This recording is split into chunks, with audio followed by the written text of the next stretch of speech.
আসসালামু আলাইকুম। আজকে আপনাদের সাথে শেয়ার করব খুবই মজাদার একটি নাস্তা রেসিপি। এত বেশি মজার একটা নাস্তা যেটা কিনা একটা খেলেই পেট ভরে যাবে। এই নাস্তাটা কী যে টেস্টি, বাসায় ট্রাই না করলে বুঝতেই পারবেন না। উপরে ক্রিসপি আর ভিতরে মাংসের কিমা। একদিন বানিয়ে 2 দিন পর্যন্ত খেতে পারবেন। খুবই অল্প উপকরণে বাচ্চাদের টিফিন কিংবা সকাল বিকালের নাস্তায় তৈরি করে নিতে পারবেন। আজকের এই মজাদার নাস্তা তৈরি করার জন্য প্রথমে আমি একটি মিক্সিং বোলে নিয়ে নিচ্ছি 3 কাপ আটা। আপনারা চাইলে এখানে আটার পরিবর্তে ময়দাটাও ব্যবহার করতে পারবেন। 1 টেবিল চামচ দিয়ে দিচ্ছি ইস্ট, আর দিয়ে দিচ্ছি গুঁড়া দুধ 2 টেবিল চামচ, লবণ দিয়ে দিচ্ছি হাফ চা চামচ, দিয়ে দিচ্ছি 2 টেবিল চামচ চিনি। এখন সবগুলো শুকনো উপকরণ আমি হাতের সাহায্যে খুব ভালো করে মিশিয়ে নিচ্ছি। মেশানো হয়ে গেলে হালকা কুসুম গরম পানি দিয়ে একটা ড্রো তৈরি করে নেব, একটু সফট করে। আমরা রুটি পরোটা বানানোর জন্য যে ড্রো তৈরি করি ওই রকম না, কিন্তু একটু স্টিকি ভাব থাকবে এর মধ্যে। অল্প অল্প করে পানি দিয়ে আমি ড্রোটা তৈরি করে নিচ্ছি। একবারে খুব বেশি পানি দিতে যাবেন না, অল্প অল্প করে পানি দিয়ে ড্রোটা তৈরি করে নিতে হবে। এতে করে ড্রোটা একদমই পারফেক্ট হবে। এই ড্রোটা তৈরি করার ক্ষেত্রে অবশ্যই কিন্তু কুসুম গরম পানিটা ব্যবহার করার চেষ্টা করবেন। দেখতেই পাচ্ছেন আমার ড্রোটা তৈরি করে নেওয়া হয়ে গিয়েছে। এবার উপর থেকে কিছুটা তেল মাখিয়ে ড্রোটাকে আমি একটি ঢাকনা দিয়ে ঢেকে 10 মিনিটের জন্য একটি গরম জায়গায় রেস্টে রেখে দেব। 10 মিনিটের জন্য রেস্টে রেখে দিলেই ড্রোটা অ্যাক্টিভ হয়ে যাবে। অন্যদিকে আমি নাস্তার ভেতরে দেওয়ার জন্য পুরটা তৈরি করে নিচ্ছি। ভেতরের পুর তৈরি করার জন্য এখানে আমি নিয়েছি কোরবানির ঝোড়া মাংস। আজকে আমি ভেতরের পুরটা ঝোড়া মাংস দিয়েই তৈরি করে নেব। তার সাথে দিয়ে দিচ্ছি পেঁয়াজ কুচি, ধনিয়া পাতা কুচি, আর দিয়ে দিচ্ছি কাঁচামরিচ কুচি। আমি এখানে 4টি কাঁচামরিচ ব্যবহার করেছি, আপনারা আপনাদের প্রয়োজন অনুযায়ী ব্যবহার করবেন। এখন সবগুলোকে আমি একটি চামচের সাহায্যে খুব ভালো করে মিশিয়ে নেব। এই নাস্তা তৈরির ক্ষেত্রে কাঁচা পেঁয়াজটা ব্যবহার করলে নাস্তাটা খেতে খুবই টেস্টি হয়। আমি বেশ কিছুটা সময় নিয়ে সবগুলো উপকরণ একসাথে খুব ভালো করে মিশিয়ে নিয়েছি। এদিক থেকে আমার ডো ফুলে অ্যাক্টিভ হয়ে গেছে। এখান থেকে গোল গোল করে লিচি কেটে নিচ্ছি। দেখে হয়তো বুঝতে পারছেন খুব বেশি বড়ও না, আবার খুব বেশি ছোটও না। বেলুন দিয়ে বেলাবেলির ঝামেলা ছাড়াই কিন্তু আপনি তৈরি করে নিতে পারবেন খুবই সুস্বাদু পুরে ভরপুর এই নাস্তা।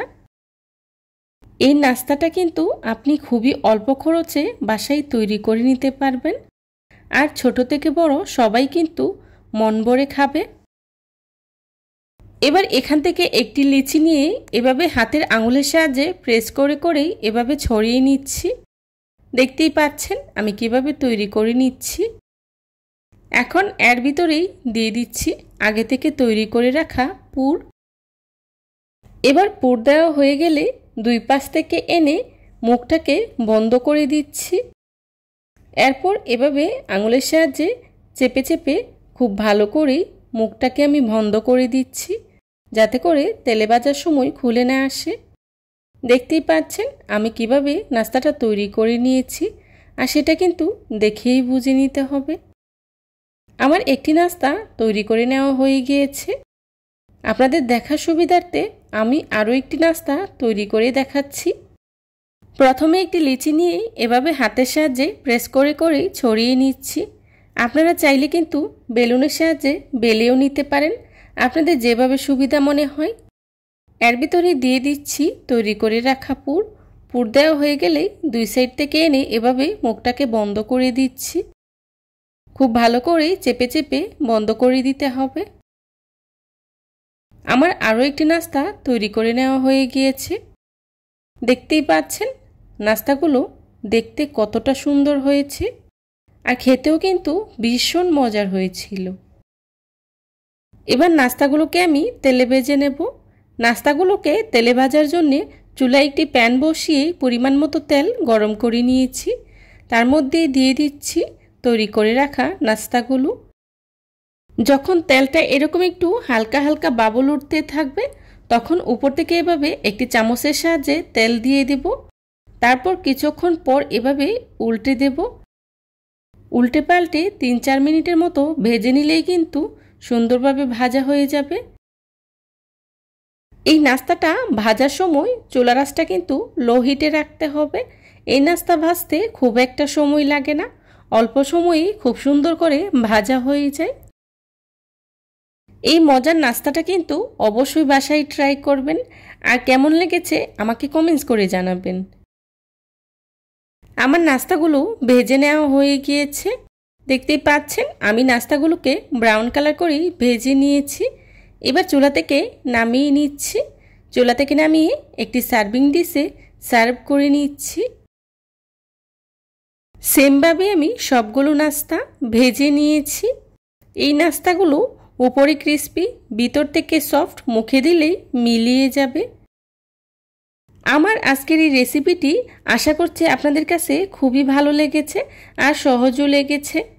যারা এতক্ষণ ধৈর্য সহকারে আমার ভিডিওটি দেখেছেন তাদেরকে জানাই অসংখ্য ধন্যবাদ। আমি একটি নাস্তা আপনাদের সাথে ভেঙে শেয়ার করছি। দেখতেই পাচ্ছেন নাস্তাগুলো দেখতে কতটা লোভনীয় হয়েছে।